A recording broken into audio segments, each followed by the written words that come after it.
Hey YouTube, English Picker here again, enjoying a nice cup of tea. Here's some of my picking finds for the weekend of the 3rd, 4th and also Monday the 5th of December 2011. Picked up a real mixed bag of things this time, trying to go into sort of new areas really. Bit of a gamble, but if you spend sort of less than £10, I think it's a fairly safe bet. So here's some of the things I found. First of all, brief overview. We've got some nice first edition books here. There's some good, decent hardback non-fiction. We've got some nice first edition signed ones, which I'll go to. We've got some Games Workshop Warhammer 40k stuff. We've got a nice bit of sterling silver, a bit of bullion, and some military stuff. So starting off with the books, I picked up another Tom Clancy Red Rabbit. This is the third one now. It's getting a bit crazy, and it is a first edition.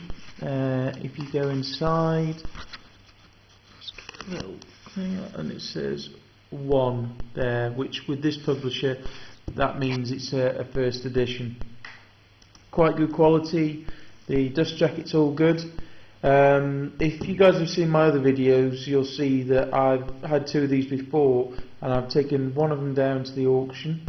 It's going up for auction next week, and the estimate's around 20 to 30 pounds, they reckon. Considering I spent £1.99 on it, this was £1.50, I think. So yeah, I've got 3 of them. Happy days.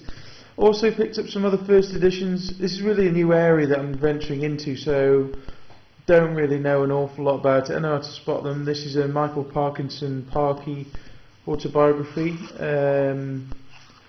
Very nice condition. Also with this one you can see the 1 there, which signifies it's a first edition. Got a Chris Ryan first edition, the Kill Zone. A bit of damage on the back, which I unfortunately caused myself. Nice one. That Parkey was £2 and the Chris Ryan was £1.50. This was 50p. It's an author I've never heard about, but it was a first edition. Paul Eddy. So we'll see how that goes. Not really sure whether Amazon's the best bet or what, or the auction. Picked up some just nice books. There was a 20, 50p Guide to Fair Trade. These all look mint. They're not even opened at all. Law's Strangest Cases. Might keep that one for myself. It's quite cool. And then coffee table book, Signs and Symbols, by quite a reputable publisher. So yeah, I've yet to look those up. Then on to the good stuff. We've got here, stepped up and paid for it a little bit. I paid £4.99 for it. It's a Murray Walker, and for those Americans who might not know who Murray Walker is, he's a sports commentator, mainly sort of Grand Prix and things like that. And you look inside, got to be careful here. We've got it signed. It looks to be a first edition. The signature looks right. It's not central, so it doesn't look to be auto pen. There's slight bleeding around the letters, which shows that it's an actual pen. So unless someone's tried to fake it themselves, that's pretty good. So I paid £5 for it, which is a bit out of my comfort zone really. But I've seen a couple on eBay for around £30–40. So yeah, not really sure on that. Don't know whether to try the auction again or whether to risk eBay, because it's a bit of a wild west in terms of books. Then another good buy. We've got Ronnie O'Sullivan. He's a snooker player. Bit of damage to the top of the book. You can see I paid £2 for it at the thrift store. Most of this stuff came from the thrift store. And then on the inside, you have to be careful with signatures because some are printed. Here we go, signature. It does look similar to other signatures that I've seen on the internet. It's not central, again bleeding on the edge of the line, so it's pretty cool. Looks to be a first edition as well, but a lot of the first editions had a label here that said signed copy, So this is one that someone's gone to the extra effort of getting signed, rather than one that's been signed to then be sold as a signed edition. So yeah, nice collection of books. Okay, next here we have 2 pairs of Levi's I picked up. Now maybe it's me watching too many haul videos, shopping haul videos, but I decided to branch into clothes. I think one of them might be fakes. Don't know. Paid £5 for the 2.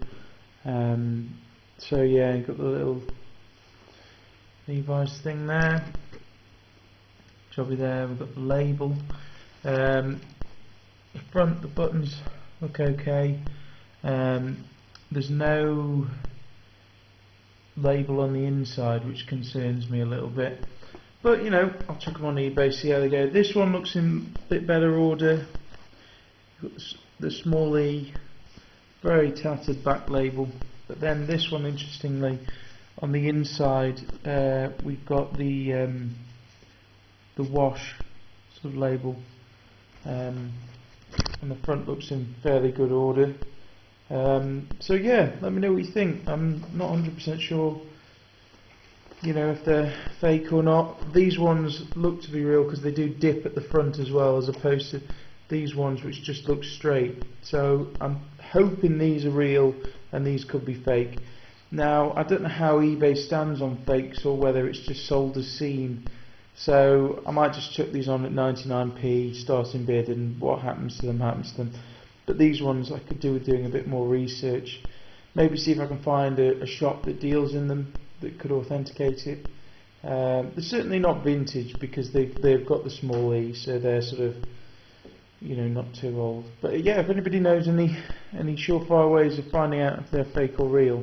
Also on the inside of this one, it's got numbers on the buttons, which apparently is supposed to signify something, but as opposed to this one, which doesn't. It's like they've not really bothered. I mean, some of them haven't even got numbers on at all. So yeah. So that's my branching into the world of clothes. We'll see how it goes. Next things I picked up is going back to more of what I know. Picked up some more Games Workshop stuff. This is Chaos Space Marine Biker.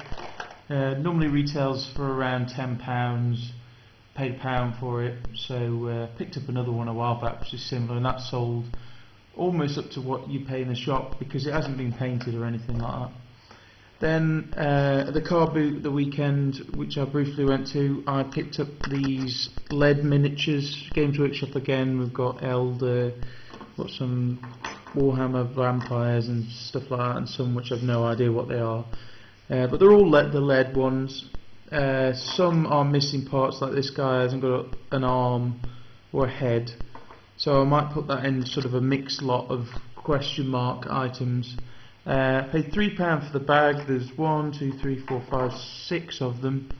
So you know, I'm sure I might piece out these 2, and this one is completely unpainted because they're a bit nicer. But I'm sure I'll make my money back on those easily, and I'll probably at least double my money. So yeah, definitely keep your eye open for the Games Workshop stuff because they do they go for a lot of money. In the secondary market, not so much. I'm not sure whether to dip them, to strip the paint off, or to sell them as is, because some of them are not too bad. So yeah, let me know what you think. Next is some stuff which I do know about, as the Vintage Fetcher commented on my last video. I am a person who likes buying precious metals and things along those lines. Did a show at the weekend, like a swap meet, and you know, sold some bits and bobs, about 40 quid's worth. And one of the stall holders had vintage jewellery, and this was in there. This is just a naff costume jewellery type thing, but it caught my eye because the chain was quite interesting, and you won't be able to see it, but around the clasp it says sterling, and she got it marked up at £2, and I managed to get it for £1.50, which is more than I'd normally pay. But it was quite nice to be able to pick it out of a stall where she got some rings that were marked as silver, and she knew they were silver, and she got an incredibly high price on them. It was a bit ludicrous, so it was quite nice to pick up a chain like this. Probably about spot price, but yeah, still nice quite to pick up. Then this was an eBay purchase. I'm not too sure about this, but I thought I'll give it a go. It's a bullion bar, 1 troy ounce of titanium, or titanium, however you want to say it. United States of America, minted by the CMC Mint, generally in good order. So yeah, I thought it was a risk. I paid $5.95 for it.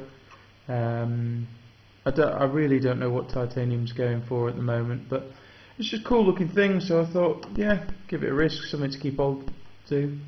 I might try and pick up a silver one soon as well, because they're pretty cool as well. But they sell at such a high, some of the silver ones sell with such a premium.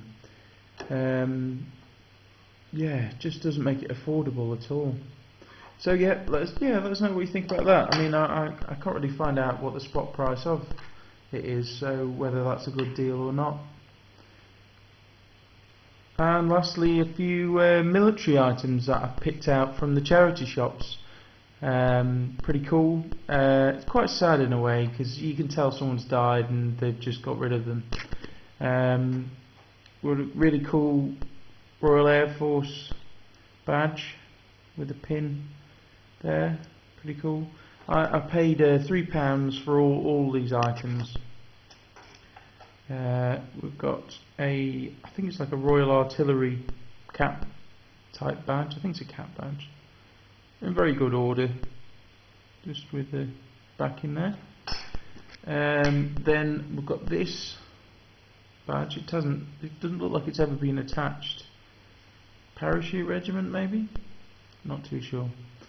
Then we've got 2 of these ones. I have no idea. So if anybody knows what these mean, do let me know.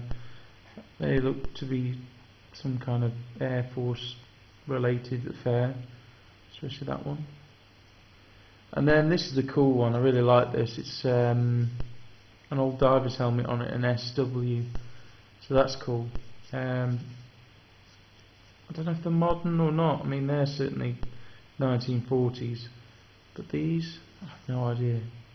But yeah, it's always nice to pick up military stuff, because of regulations and stuff that the thrift stores and charity shops are run by. They're not really allowed to sell a lot of the military stuff, because they just can't. Things like knives and stuff like that, they actually throw away, which is really criminal. So yeah, so it's nice to pick up some military stuff there. So yeah, I'm quite happy with some of the items I've picked up this time, sort of branching into new areas, things like clothes, the books, you know, signed copies. I'm always a bit dubious about signed copies, because anyone could sign the inside and you wouldn't have a clue. I mean, the Murray Walker one I've looked up on the internet and it looks bob on to how his signature is. So I'm fairly confident, but you know, I know £5 isn't a lot of money to some people, but in hard times as it is at the moment, you know, it's quite a bit. So I don't want to take too much of a risk in doing things like that. But it's always good to stick to some of the stuff you know. But sometimes you just got to diversify. Because if you're spending the money on petrol, going to these places, and you can't find the stuff that you normally find, you've got to make it worth that investment of energy. I mean, obviously, don't go silly, don't go buying all sorts that you've no idea about, because that's just a bit stupid. But yeah, I think from watching other people's videos, things like Will, Terminal 99 and Redneck Picker, and I'll put a list up of all sorts of other people you should check out. It's quite apparent that you've got to diversify in order to survive in tough times like it is. So yeah, thanks for watching my videos. I'm really happy I've got past 50, and I'll catch you next time.